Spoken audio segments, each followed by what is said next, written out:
नमस्कार.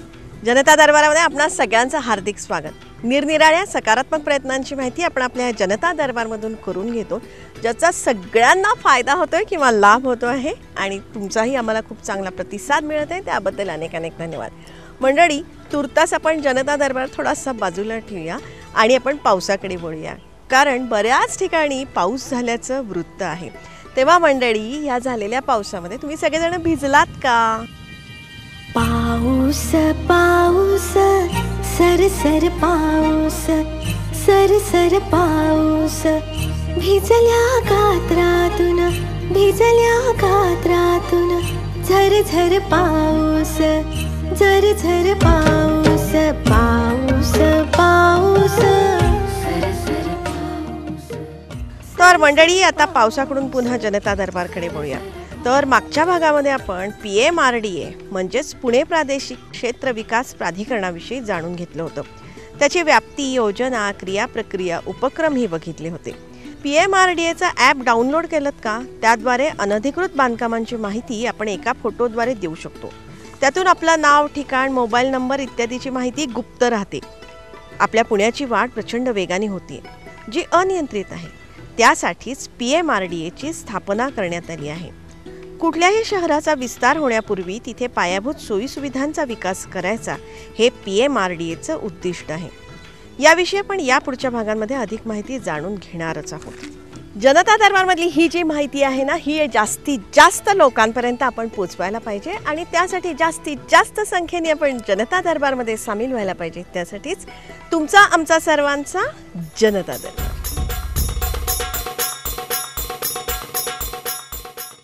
जनता दरबारमधला आपला आजचा विषय खूप चांगला आहे, तुम्हाला सगळ्यांना अतिशय आवडेल असाच आहे. पण तत्पूर्वी मंडळी, 5 जून म्हणजे जागतिक पर्यावरण दिनाच्या आपल्या सगळ्यांना अनेक अनेक शुभेच्छा. प्रदूषणामुळे साऱ्या सृष्टीला धोका निर्माण झाला असून तापमान वाढीपासून अनियमित थंडी, वारा, पाऊस आणि अन्य अनेक समस्यांना आपण तोंड देतो.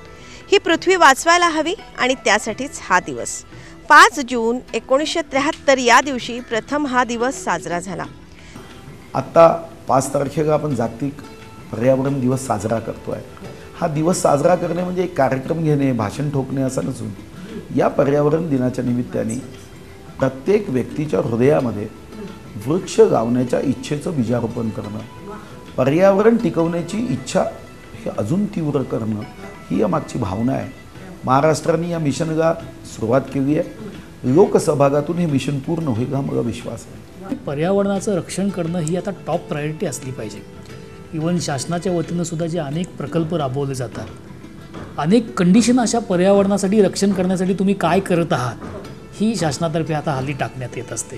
हे मोठे मोठे प्रोजेक्ट आहेत. तर नवीन हमरस्ते नॅशनल हायवेज बनवणं सुरू आहे, किंवा मोठे आता MTHL म्हणजे मुंबई ट्रान्स हार्बर लिंक आपला प्रोजेक्ट होत आहे अशा, किंवा एअरपोर्ट आता नवी मुंबईला होत आहे.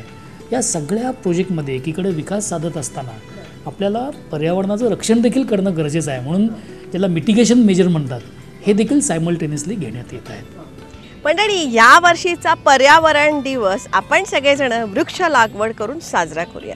तसेही बघितलं ना, तर झाड लावणं हा अतिशय आनंदाचा असाच क्षण असतो आणि हा आनंद ह्या वर्षी आपण घेणार आहोत.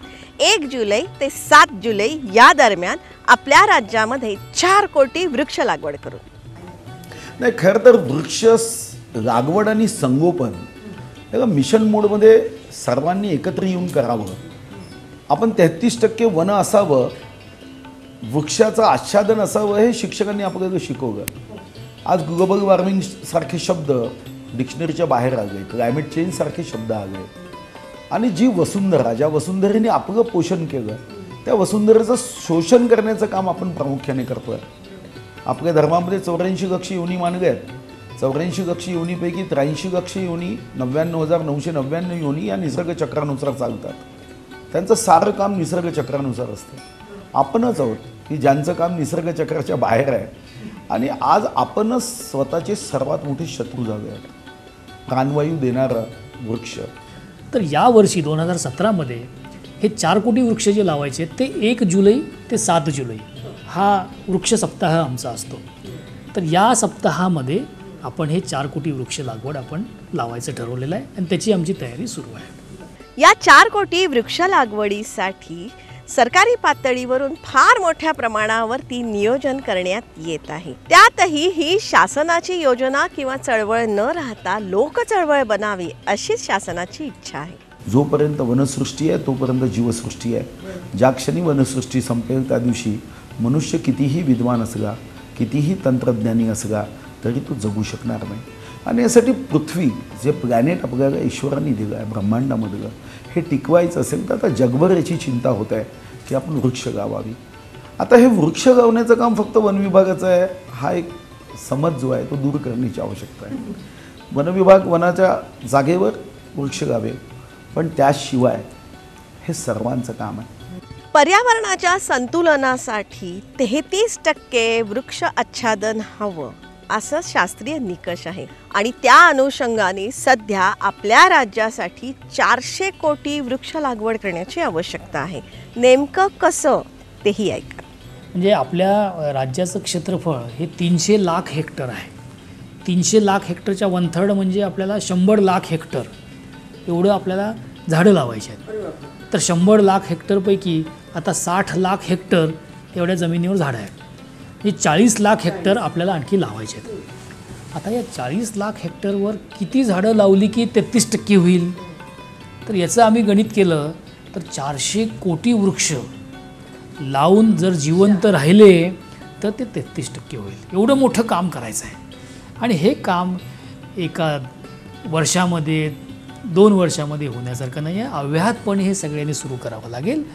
मंडळी, मध्यंतरी युनोनी एक अभ्यास केला आणि त्याद्वारे सगळ्यात आनंदी देश कुठला असाही त्यांनी अभ्यास केला. त्यामध्ये भूतानचा सर्वप्रथम नंबर लागलेला आहे. कारण भूतानमध्ये पर्यावरण सुदृढ आहे, हिरवाई जास्त आहे आणि त्यामुळे तिथे प्राणवायू जास्त आहे आणि त्यामुळे तिथली लोक आनंदी आहेत. आज संयुक्त राष्ट्रसंघात GDPचा विचार आता दूर होत आहे, पर कॅपिटा इन्कमचा विचार दूर होत आहे.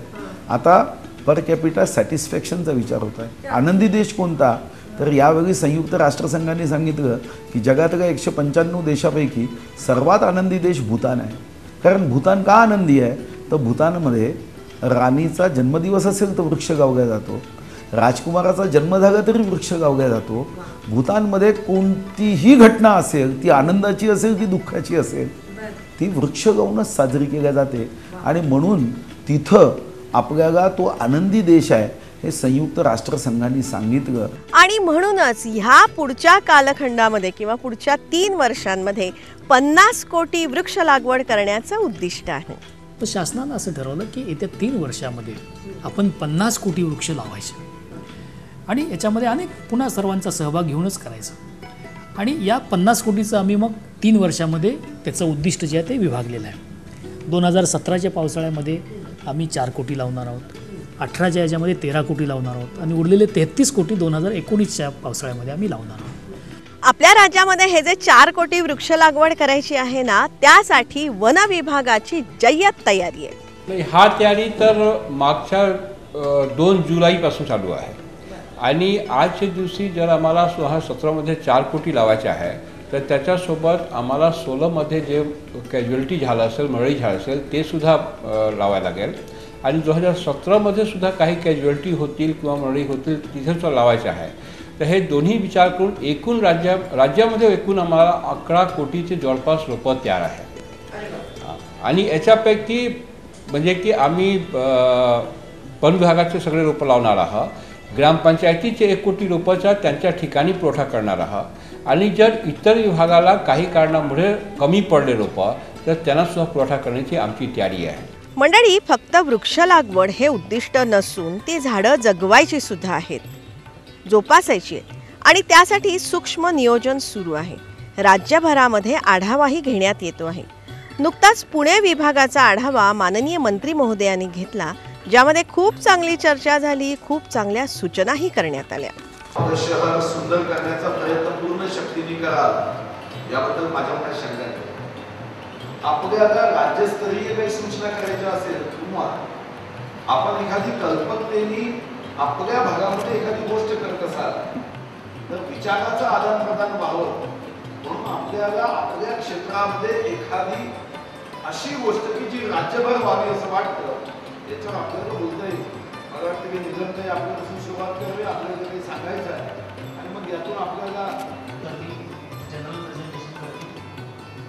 त्यानंतर आपण जिल्हानिहाय संबंधित जिल्ह्याचे जिल्हाधिकारी मुख्य कार्यकारी अधिकारी महाराष्ट्र शासनाने वाढत्या औद्योगिकरणाचे दुष्परिणाम थांबवण्यासाठी घेतलेला आहे. तथापि एक विचारात घेणे अत्यंत आवश्यक आहे की आपल्या यावर्षी राज्यासाठी 4 कोटी वृक्ष लागवडीचं उद्दिष्ट शासनाने ठेवलेलं असून त्यामध्ये पुणे विभागासाठी 58.50 लाख वृक्ष लागवडीचं उद्दिष्ट देण्यात आलेलं आहे. या अनुषंगाने तयारीचा भाग म्हणून हे उद्दिष्ट जे आहे ते विविध विभागांना वाटून देण्यात आलेलं आहे. जसं वन विभाग, त्याच्यानंतर सामाजिक वन विभाग, ग्रामपंचायती, त्याचबरोबर इतर सर्व खात्याच्या अधिकाऱ्यांनासुद्धा उद्दिष्ट ठरवून देण्यात आलेलं आहे. आणि त्या अनुषंगाने एप्रिल मे या दोन्ही महिन्यामध्ये सर्व ठिकाणी खड्डे खोदायचं काम आता पूर्णत्वाकडं आलेलं आहे.